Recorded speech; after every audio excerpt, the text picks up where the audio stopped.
humana que não vive em sua pátria, mas num campo de passagem, onde viemos com o único objetivo de colher experiência através do corpo material, que nos foi emprestado para aprender a se libertar das coisas que não podemos levar. Olha só que interessante. Olha o que nós estamos fazendo aqui. Nós estamos aqui treinando, desapegar das coisas que nós não vamos conseguir levar. Eu vou ficar triste. Eu e meu carro, como é que eu vou ter o meu carro? Eu tenho que ir lá, cadê? Mas esse é o de menos, os bens materiais é o de menos. E o que eu faço com o meu filho? A gente ama o filho, né? A parte do nosso corpo que mais dói é a parte do filho da gente, né? Da família da gente, né? Também é verdade, porque vai chegar um momento que é só nós, não tem ninguém. Então, lá é você e a sua consciência, mais ninguém. E o seu filho, ele vai estar, porque o pai nunca vai deixar ninguém sozinho. Mas se seu coração estiver no seu filho estiver encarnado, você vai estar aonde seu filho está. Então, todo esse trabalho da espiritualidade é para que a gente pudéssemos chegar aqui, analisar esse ensinamento e começar a se espiritualizar, a entender que o nosso objetivo não é se apegar às coisas materiais, porque nós vamos largar, isso tudo vai ficar, nós não vamos largar, isso vai ser tirado de nós, foi só nos emprestado para o nosso crescimento espiritual.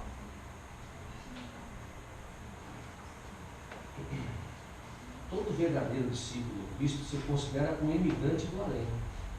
Não se apega fanaticamente ao campo alheio do mundo material e nem rejeita suas duras missões, mas serve delas para a sua evolução, como um meio de colher experiência na longa jornada através de muitas instâncias que há na casa do Pai Celestial. Então, cada lição que nós temos é uma oportunidade que nós temos de crescer, entender e fazer certo. E se nós fizermos errado, vamos fazer de novo. Vamos tornar a fazer novamente. Vós, porém, vigiai em face do mundo, cingi os vossos quadris com força para que os ladrões não entrem, não encontrem caminho até vós, e possuireis os tesouros que desejais. Aqui Paulo fala que a gente deve, se a gente soubesse quando o ladrão fosse entrar em casa, nós íamos fechar a casa, né? Aí o ladrão não vai roubar nada que nos pertence. Isso de uma forma material. Mas ele transforma isso na parte espiritual, na forma espiritual. Se nós soubéssemos o dia que nós fôssemos morrer, a gente vai começar a ficar bom amanhã, porque eu vou morrer semana que vem. A gente não sabe. E quando é que nós temos que começar a fazer certo? Porque às vezes é tarde. Aí quando a gente se deparar com a nossa consciência, a gente vai ter aberto na nossa frente toda a nossa falha. E vamos pedir novamente, puxa, falhei de novo. Me dá a oportunidade de reencarnar? Só que às vezes a gente não vem com a perfeição que nós temos hoje, a gente vem com dificuldade maior, porque já foi dada uma oportunidade e nós não aproveitamos. E Deus podia ser mais brando, mas ainda não ia aprender. Isso faz parte da nossa lição. Por isso deveis estar alerta, para que o mundo profano não penetre no santuário do vosso espírito. Aí Paulo diz que é assim, né? As coisas do mundo me encheu o coração. Quando as coisas do mundo me encheu o coração, me distanciei do céu, me distanciei da parte espiritual. As coisas do mundo é as coisas materiais, é as coisas que me distanciam de Deus. E ela é boa para nos desviar do caminho, é. A pessoa que está focada no verdadeiro objetivo, as coisas do mundo não devem encher o coração. E o que nós devemos fazer? Vigiar para que essas coisas não enchem o nosso coração.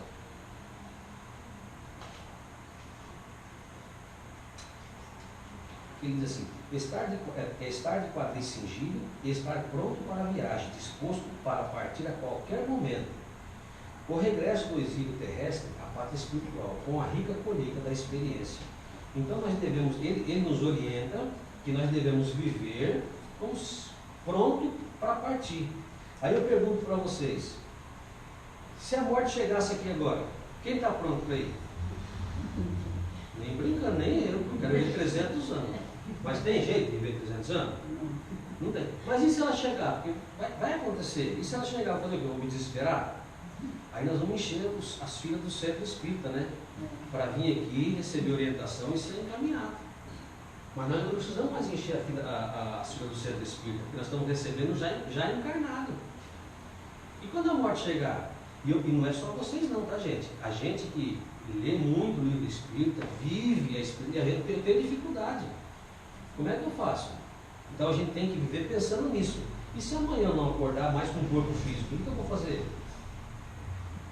Aí, gente, só existe um caminho. O Pai não deixa ninguém sozinho, é isso?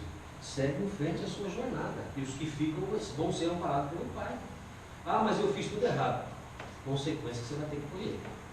Não adianta se prender para não ficar aqui sofrendo e criando sofrimento. Então tereis seguro que adquiriste durante a vossa estada no campo alheio da terra as experiências que vão fazer mais esclarecido conforme Jesus nos orienta.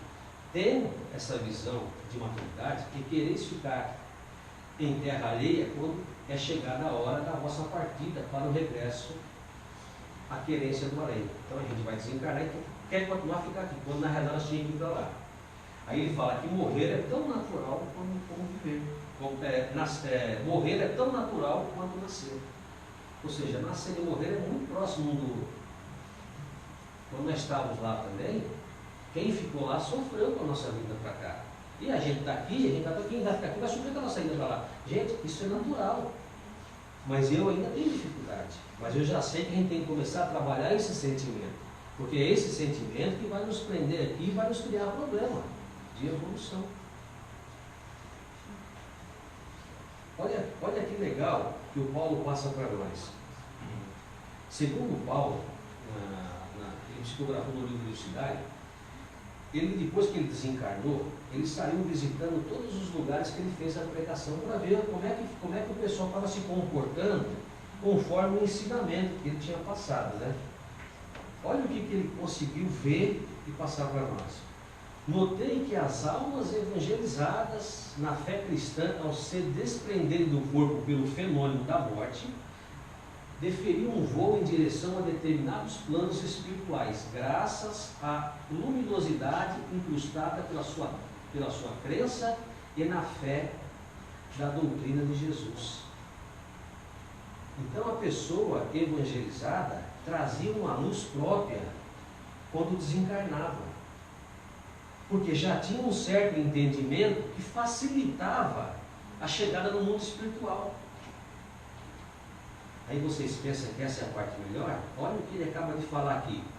E quando semelhante fenômeno se verificava com as almas evangelizadas, Paulo constatava com sincera tristeza que as demais, aquelas que preferiram o conforto ilusório da situação que viviam, da situação material que viviam, do que a luta para alcançar um lugar melhor, ao desprender do corpo físico, permaneciam desolados e atônitos, sem qualquer ideia ou rumo a seguir.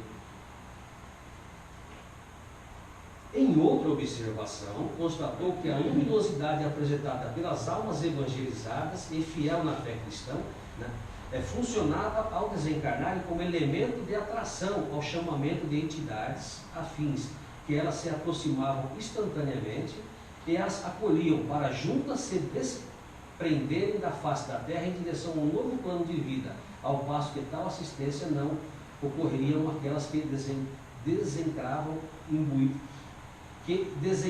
imbuídas em velhas crenças. Então a pessoa que conseguiu encarnar, entender o Evangelho, se evangelizar, quando ela desencarna, ela leva uma luz consigo. E a pessoa que não conseguiu, ela vai ficar perdida, ela não sabe que caminho vai seguir. E aquela que ouviu, entendeu, mas eu não vou sair desse conforto aqui. E quando ela desencarnar? Vai ficar perdido no espaço sem entendimento nenhum. Agora, aquele irmão que desencarnou, aquele espírito que desencarnou com um certo conhecimento doutrinário, ele vai ter um atrativo que vai atrair para perto dele. A gente vai se sentir confortável perto dele, porque ele sabe o caminho. Isso Paulo constatou lá, mas acontece aqui. Vocês, quando vêm para o centro espírita, vocês trazem com vocês uma luz, um calor. E muitas entidades acompanham vocês até aqui, para que elas receberem a orientação, o esclarecimento, o remédio e daqui seguir para o caminho deles. Isso acontece sem que vocês percebam, e acontece naturalmente. Então lá acontece muito mais, com mais intensidade. Nós todos que aqui estamos no planeta Terra, chegamos aqui com um propósito de evolução e melhoramento. Muitos humanos são desviados das rotas que se propõem a trilhar. Muitas podem ser as causas. Aí vem, a pessoa recebe uma educação no lar que não é própria, não é própria. A criança já nasce com outra mentalidade, pela influência de companheiros inferiores espirituais. Isso desvia. Aí fala assim, poxa, Sérgio, mas nós saímos da parte espiritual para chegar aqui para um plano de evolução.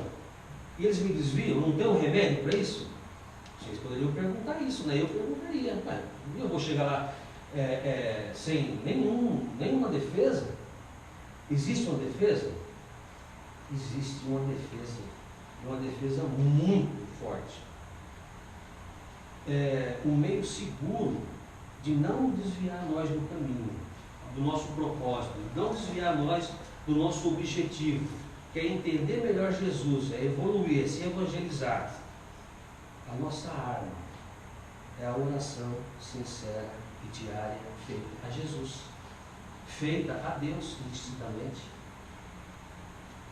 E uma coisa interessante, não existe oração que não é atendida, todas elas são atendidas, todas. A única regrinha que tem para a oração não ser atendida, ela é atendida conforme o merecimento da pessoa.